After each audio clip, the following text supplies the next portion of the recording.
G'day and welcome back to the channel. My name's Grant Frost and I'm an Australian musculoskeletal physiotherapist who's really passionate about trying to better understand the root underlying causes of common aches, pains, injuries and dysfunctions, and also what's required to fix them. And today's video is going to be slightly different in that I'm not necessarily going to be talking about injuries specifically. More broadly, how to foster the right mindset for a successful rehab to help you overcome your injuries, but also any setbacks along the way. And this video was directly inspired by Catherine, who left the following comment on one of my videos recently. And I think this is a great topic to talk about because the mindset around a successful rehab is really important, especially if you're dealing with a rehab that may go for months, if not years, and if you have setbacks and flare-ups along the way. So what I want to go through in this video is I want to lean on my clinical experience over the last 20 years to talk about 7 things that I think may be helpful to help you foster the right mindset towards a successful rehab. So let's get into it. And so the first thing that I think is probably one of the most important things to take note of to get your mindset around managing your injury rehab and any potential setbacks that you might come up against is that you need to go into your rehab with the right perspective. For me, it's very important that you come into your rehab with an open mind, but also to have the very mature and reasonable perspective that your rehab progress may have the potential to take time and that it may not necessarily be linear. There's this old school meme that floats around physiotherapy and it contrasts the patient's expectation of progress versus the reality of potential progress. And logically, most people's expectation of rehab is a very linear progress, that from point A, which is the start of your rehab,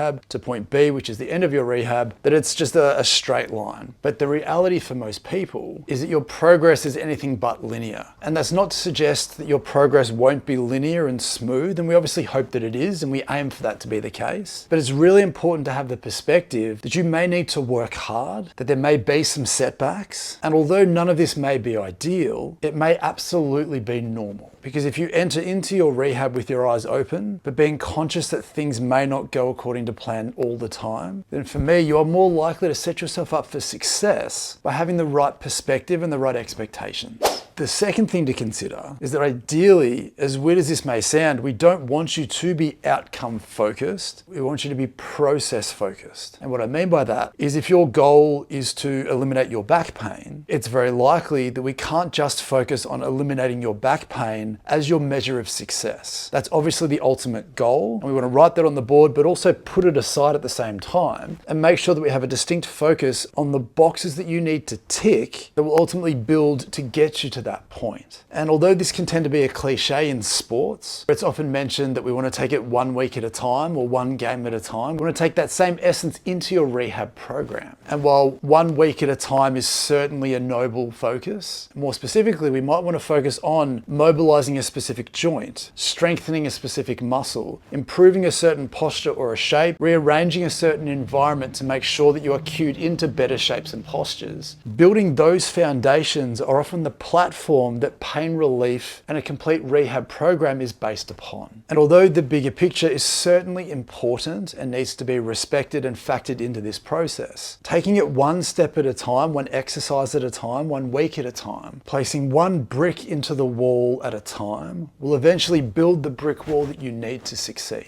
Tip number 3 is that it's crucial to invest your time in things that you feel are meaningful to you and things that you feel are actually working. One of the biggest issues in healthcare today is that everybody has answers for everything, myself included. And when you take time out of a busy day to spend your hard-earned money and invest those into a physiotherapist or another health professional, unfortunately, there's no guarantee that the things that you're doing are useful to you. And the only way we can understand whether things are actually helping is that if you feel like they're actually doing something. As I say on the channel all the time, we need to base everything that we do on results. If you have an ongoing knee issue and someone suggests that you do a hip stretch to help that knee issue, and you're not sure whether that is the thing that you need to invest your time into, after a very short amount of time, you should be convinced that it's the right thing that you need to do, because when you've done it, A, you can see that it's improved the mobility of your hip straight away. It feels looser, it feels more flexible. But B, you may then feel like it has an immediate impact on the health and function of your knee. And if we as therapists and health professionals can show you that by doing this exercise, you deserve to see this particular result, then that is automatically going to be more meaningful for you straight away. And even if the reality of your rehab is that it's going to take weeks, if not months, to get better, you shouldn't have to keep grinding away at a series of exercises just because a health professional has told you to. Yes, you want to be open-minded and do your best to be a good patient and put your energy into the things that your therapists have asked you to do, but it is on us to make sure that we give you things that physically work, that you find feel meaningful. Because tip number 4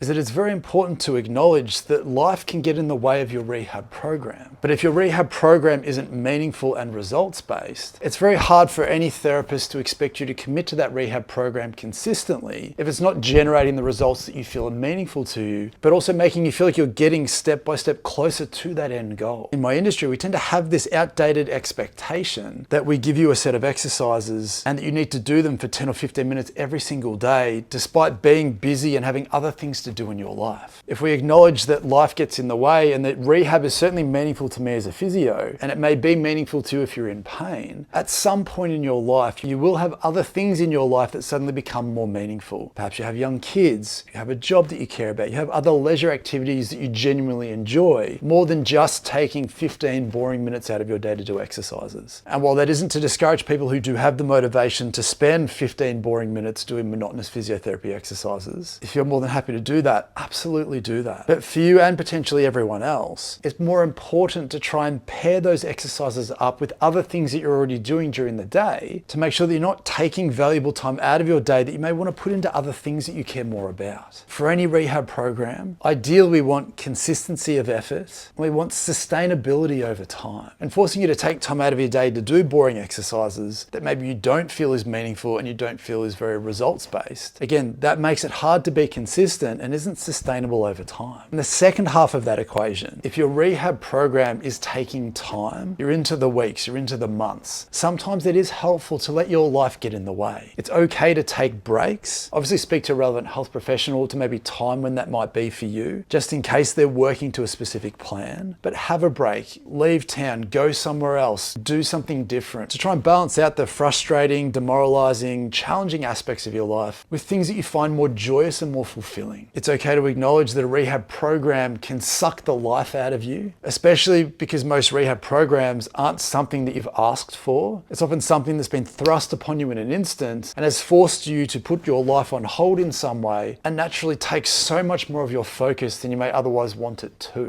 And this brings us to the 5th thing. For anyone who is feeling frustrated, downtrodden, demoralized, like Catherine mentioned she was feeling, we need to acknowledge that any long-term rehab program may come up against flare-ups or setbacks. I don't want to say that they're normal because not everyone experiences them, but they can absolutely be an expected part of specific rehab programs. And the other thing to mention about flare-ups that I think a lot of people don't necessarily realize before they have one is that it's very easy to feel like all the hard work you've put into your rehab prior to that flare-up has been undone because you feel like your pain's come back to where it was previously. If it took you 4 weeks to get to that point before you had your flare-up, which is 4 weeks of strength training, 4 weeks of mobility, that's 4 weeks of strong rehab. Although your symptoms may have flared, that does not discount the 4 weeks of hard work you've put in. And what that means is, for the most part, that platform is still there. So it should not take you 4 weeks to get back to that same point again. This time it might take you 1 week once you've settled down those symptoms. And following on from this, the 6th thing to consider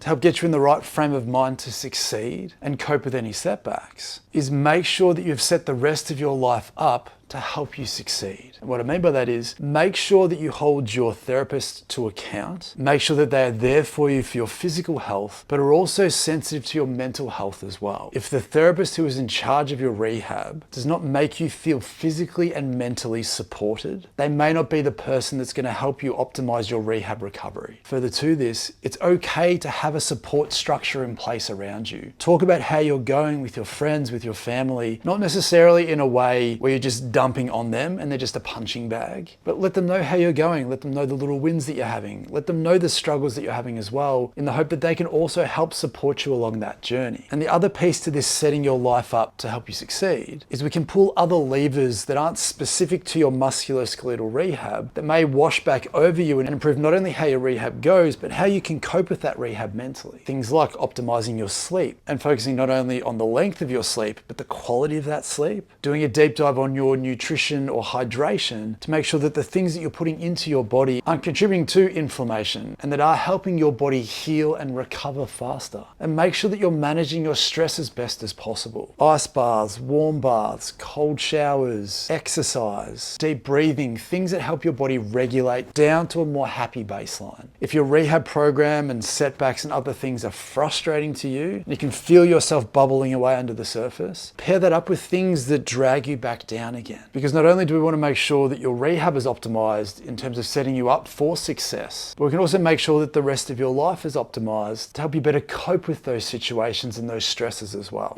And this brings us to the seventh thing that I think may be helpful to give you the best chance of overcoming your injuries and dealing with any setbacks. And that is, don't give up. That may sound cliched, but it's true. Despite how your rehab and your progress has been to this point, there is every chance that despite all the failed tests and all the failed exercises and terrible practitioners that you've seen so far, that you may feel disgruntled and overwhelmed and let down by the process that you've been in so far. But the reality may be that you may just be one therapist or one exercise or one treatment away from finding the missing piece to the puzzle that you've been looking for this entire time. As I would hope that you may find from the videos that I put out on this channel, I want to be that person that helps you find that missing piece of the puzzle, that helps you change your perspective just enough to take a step back and realize that what you were working on was important, but maybe there's these other things as well that you can add to this that you may have been missing without you realizing it. And if you gave up, obviously that doesn't take away your pain. Self-medicating doesn't fix anything. If you feel a bit let down, you feel a bit weary and tired with the process, again, that's perfectly valid and perfectly normal as just a consequence of what you've been through so far. Take time to feel frustrated, but at some stage, keep in the back of your mind that you will need to get back on the horse again at some stage, because you are the only person who can dig yourself out of this hole. Again, I'd like to think people like myself can help you in some way. Maybe we can point you in a better direction. Maybe we can help expose you to things that maybe other people haven't so far. But you are the one person who can make this happen for yourself. You can't give up. And as always, I hope that that was genuinely helpful for you. Please let me know in the comments down below if it was. Let me know which one of those 7 tips maybe resonated with you the most. If any of them did, please leave a like on the video. Subscribe to the channel if you're interested in hearing more from me. I plan to have memberships on the channel soon, so please keep your eye out for that and consider signing up for exclusive content. But once again, thank you for watching. I genuinely hope that that was helpful for you. Good luck in your rehab. Don't give up, and I hope to see you next time.